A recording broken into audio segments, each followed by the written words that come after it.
Èèyàn lé ẹ káàbọ̀ sí Mashola Gist TV. Gist tá a gbọ́ òun ni wípé update gist tí mo sọ fún yín wípé àǹtí wáyé ó gba Àbújá lọ ní àìrò títẹ́lẹ̀. Ẹ mọ̀ pé màmá wa Esther Ajayi wọ́n ń ṣe Comforter 2024 forum ní Àbújá, èyí tí a ní pé wọ́n invite kábíyèsí sí, tí wọ́n dẹ̀ invite Queen Naomi sí, ṣùgbọ́n wọ́n ní Queen Naomi ní tight schedule, wọ́n ní so Queen Naomi kan lọ bá wọn ní ìrọ̀lẹ́ ọjọ́ yẹn. So wọ́n nígbà tí Queen Naomi máa fi dé Àbújá, wọ́n ní ilẹ̀ ti ṣú. Wọ́n ní bí Queen Naomi ṣe dé Àbújá báyìí, wọ́n ní kò ju 15 minutes sígbà yẹn lọ òun ni àǹtí wáyé náà dé, tí wọ́n fi ní pé wọ́n dúró síta. Èèyàn lé, mo sọ gist fún yín lánàá, continuation ẹ̀ ni mo mú wá. Kò pẹ́ ni Queen Naomi rí àǹtí wa tí wọ́n ní wọ́n ń béèrè wọn tó dúró síta. Wọ́n ní àwọn kábíyèsí àti màmá wa Esther, wọ́n náà dẹ̀ ti ń dúró de Queen Naomi ní Minister Hill, ní ilé tí wọ́n ló wà. Ibẹ̀ ni kábíyèsí ra ilé fún Tade ní Káwọ́sì, ibẹ̀ ni wọ́n fẹ́ sùn. Wọ́n nígbà tí màmá wa Esther Ajayi náà tí wọ́n dúró àti kábíyèsí, wọ́n ní kò pẹ́ ni Queen Naomi dé nírọ̀lẹ́. Wọ́n ní later ni wọ́n wá gbọ́ pé àǹtí wa ń béèrè wọn níta, tí a fi sọ pé àmọ́ nǹkan tí kábíyèsí máa ṣe lánàá, tí a ní a máa mú update ẹ̀ wá fún yín. So èèyàn lé, wọ́n ní bí wọ́n ṣe wá jíṣẹ́ fún Queen Naomi pé àǹtí wa ti wà níta, pé àǹtí wa ń béèrè Queen Naomi. Bẹ́ẹ̀ ni Queen Naomi ní àǹtí wa ó ń béèrè àwọn. Náà wá ní pé àǹtí wáyé ni Queen Naomi bá wojú kábíyèsí náà wojú Queen Naomi pé báwo ló ṣe mẹ́pà wọ́n ń bọ̀ l'Àbújá. Ipe kọ́lọ̀ màmá ṣọ́ èèyàn. Ipe báwo ni arábìnrin ṣe mọ̀ pé òun ń bọ̀ l'Àbújá tó tún tẹ̀lé òun wá bí. Wọ́n nínú ti bí Queen Naomi. Wọ́n ní màmá Esther Ajayi wá ní kó calm down, ipe kán má bínú, ipe kán calm down, ipe kán má bínú o, ipe ọ̀rọ̀ wọn ò fẹ́ ìbínú rárá. Wọ́n ní kán jókòó wọn. Èèyàn lé, ẹ jẹ́ kí n kí ẹ̀yin olólùfẹ́ mi ní ilé lóko àti lẹ́yìn òde wípé ẹ káàbọ̀ sí Mashola Gist TV. Mashola Gist TV ń kí yín. Mashola Gist TV ń kí yín. Adúpẹ́ atọ́pẹ́dá. Mashola Gist TV ń kí yín. Mashola Gist TV ń kí yín o. Ó ní ẹ ṣé o, lọ́wọ́ ọkùnrin, lọ́wọ́ obìnrin, lọ́wọ́ ọmọdé, lọ́wọ́ àgbà, lórí gbogbo bẹ́ẹ̀ ṣe ń comment, ten like, ten share. Adúpẹ́ ní ọwọ́ gbogbo yín. Mashola Gist TV ń kí yín. Ẹ̀yin olólùfẹ́ wa, ẹ káàbọ̀ sí Mashola Gist TV. Ṣé àlàáfíà ni ẹwà gbogbo lè ń kọ́? Orúkọ mi ni Mashola, kò yí padà. A máa ń sọ̀rọ̀ nípa celebrity gist, royal gist, politics àti gbogbo nǹkan tó ń ṣẹlẹ̀ ní agbègbè orílẹ̀-èdè bàbá wa ní ilẹ̀ Nàìjíríà.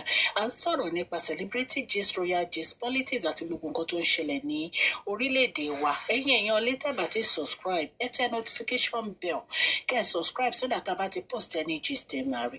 A ń sọ Yorùbá lórí channel yìí nítorí pé a fẹ́ gbàgbé àṣà àti èdè wa. Èèyàn lé, à ń ṣe advert lọ́lọ́kùn òjọ̀kan lórí channel yìí. Ẹ kàn sí wa ní Mashola Gist TV. Ọlọ́run Elédùmarè á bá mi gọ́wọ́ yín sókè o. Ọlọ́run Elédùmarè á bá mi ran gbogbo yín lọ́wọ́ o. Òkè ni ọlá yín á máa lọ o. Ọlá yín ò ní lọ ìsàlẹ̀ láíláí. Wọ́n ní bí màmá wa bí wọ́n ṣe sọ fún Queen Naomi pé kí Queen Naomi má bínú o, wípé kán má tiẹ̀ nira wọn lára, wípé kán ra jókòó wọn o. Wọ́n ní bí màmá wa ṣe lọ yọjú sí àǹtí wa níta nìyẹn.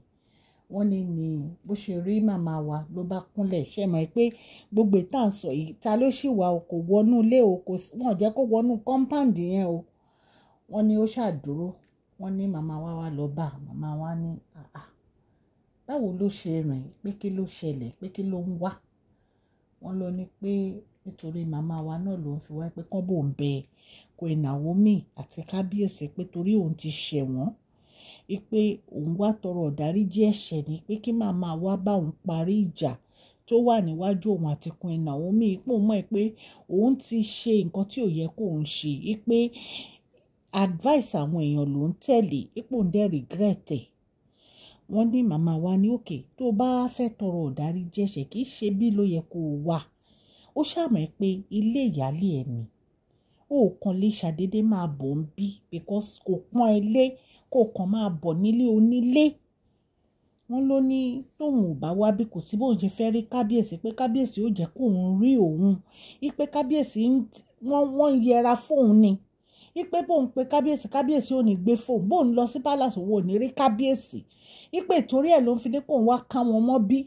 Wọ́n ní màmá wa ní no kò lè ṣe báyẹn ipe nǹkan tó ṣe yẹn kò yẹ kó ṣe bẹ́ẹ̀ ipe òkàn lè máa bọ̀ nílé onílé láì ṣe pé wọ́n invite ẹ̀ ipe so wàá kó ẹrù ẹ ní ìsìn wàá máa lọ.